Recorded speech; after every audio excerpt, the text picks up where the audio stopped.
కళ్ళని పునాది చేసి ఎదగాలని, తరిమే వాళ్ళని హితులుగా తలచి ముందుకెళ్ళాలని.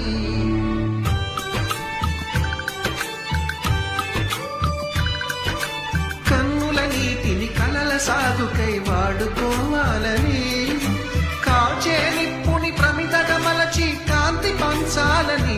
గుండెతో ధైర్యం చెప్పెను, చూపుతో మార్గం చెప్పెను, అడుగుతో గమ్యం చెప్పెను. నేనున్నానని నీకేం కాదని, నిన్నటి రాతని మార్చేస్తానని.